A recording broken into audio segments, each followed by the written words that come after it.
Well, good day. This is Grandpa Jim from Grandpa Jim's Gardening Tips.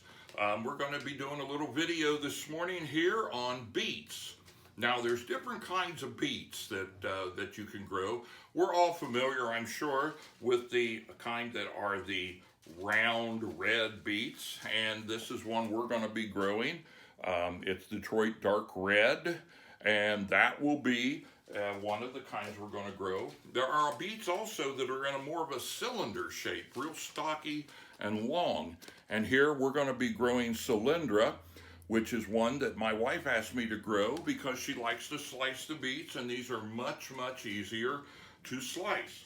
And then also there's different colors of beets. Now we kind of stick to the red because usually the more color, the healthier that the vegetable is. But you can also get them in not only red, but you can get ones that are almost white. And you're probably familiar, if you go through the grocery store in the produce section, you can see golden beets. So why grow beets? How are they easy to grow? Are they hard? Here's some of the advantages of growing beets. First of all, they really tolerate cold and heat. Very few vegetables are like that, either tolerate one or tolerate the other. In the case of beets, they can take cold and they can also take heat up to about 100 degrees. After it hits 100 degrees, they begin to not grow so well. But that's one thing that they're very good, and they can grow in most kinds of soil. Even if you have a clay soil, they will grow in a clay soil. Now, the difference is that if you grow them in a good composted, good loose earth, that's really what you really want to grow them in. Because if they are in clay, they will grow, but they will push out of the ground as they go to the, wherever the least resistance is at, that's the direction they're going to grow. So anyway, that's something to know. Now when we plant our beets, what do you need to grow big, healthy beets? Well, first of all, you need a soft soil. I would say with lots of organic matter in it, compost, anything like that. And they need lots of sunlight. They don't grow well in shade. You need at least 5 hours of sun, but I recommend 8 hours or even more. They love the sun. The other thing is, a lot of people do is they water them every once in a while. That is not a good thing to do with beets. They don't like to sit in wet soil, but they like to be watered and not let them get dry.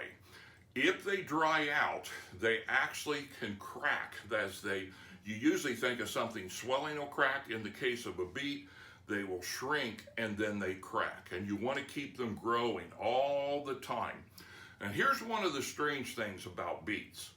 Normally, when I grow a root crop, say garlic, potatoes, onions, whatever, I give them a good dose of bone meal because they need phosphorus. Beets are the exception to the rule. They need lots of nitrogen. And you say, well, wait a minute, nitrogen makes for a lot of foliage. You're right. But in the case of beets, that foliage, as it grows, will be sending energy and growth down to the beet itself. So I use a dried chicken manure or composted chicken manure is best because they're high in nitrogen. You'll want to keep them growing. You'll want to get those tops growing. So anyway, why don't you come out with me here to the garden, and we're going to be planting our beets this morning, and we'll take up the video from there. Thank you. Well, we're back here in the garden, and we are going to be planting our beets. Beets are very interesting plants to grow. If you remember correctly, I told you they need nitrogen instead of phosphorus, many different sizes and shapes. So what I usually do when I'm going to plant mine, you can see here, I've got a foot of nice, soft, organic compost along with some really nice dark black topsoil. Now what I do with these when I'm planting, you have to plant them about 1 inch deep. So here we go. We're going to plant here a whole row, and we're just kind of breaking the surface, getting down to about an inch deep, which isn't very deep. So we've got our row made there, and then what I do is I would get my beets out here, and I want you to look at the seeds, because these seeds, this is one of the unusual things. See how big they are? Well, there's a reason they're big, because each one of these you call a seed really has multiple seeds in each one of these. So it's like a little package of seeds. And because of that, a lot of people just plant things deep, and the next thing you know, you've got a mess because you plant them too close together and you have to thin them. So what I like to do is I will plant these 2 for every 3 or 4 inches. And you can see what I'm doing here. Now you say, well, you're still going to have to thin them, and you are right. But the reason I do that is if I only plant one, it doesn't come up, then I got a big space that I could have been using. So I put 2. I will thin them out to 1, but we'll just see which one comes up better, and that's the one we'll keep. So we just go ahead and put 1, 2, go back a little farther, 1, 2, 1, and there's another 1, 2, 1, 2, and we go all the way down this row. We don't want 3, we want 2. And this will ensure that your beets have plenty of room to grow. Now I'm going to be finishing out this row, but I want to show you here just up close what I do to cover them. Now they'll come up well in regular garden soil, but what I like to do is take my Pro Mix potting mix. I have found it to be the best. They're absolutely the best I've ever used. It's soft, it gives no resistance to the little seeds wanting to come up, and it's really, really good for root growth. So what I do is then I've got them planted here, and I'm going to put about an inch of potting mix right on top. And you can see how we're doing that. And I think we came about this far.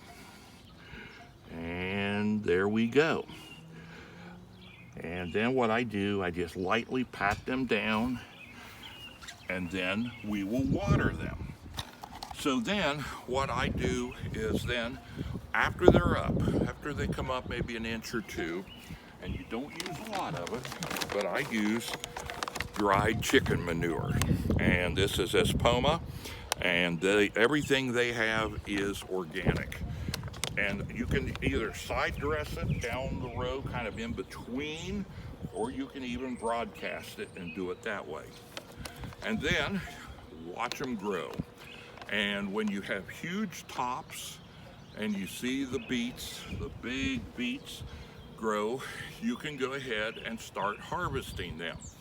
The one thing when we harvest them that some people don't know is you can actually eat the leaves, so that you really can eat the whole plant. Now, if you've heard of a vegetable called Swiss chard, that is nothing more than a beet that doesn't grow a beet in the root. It's all leaf. So they are edible, and it's very, very good for you. So I encourage you to grow beets. My wife uses them in many ways. Different things. You can even dry them into beet chips. So there's lots of uses for beets. So I encourage you, grow your beets, be healthy. Remember that everyone can grow. Everyone can do something. And in this day and age, to be able to grow your own food and make sure it's healthy is so very, very important. So I'll look forward the next time when we have our next video, and this is Grandpa Jim.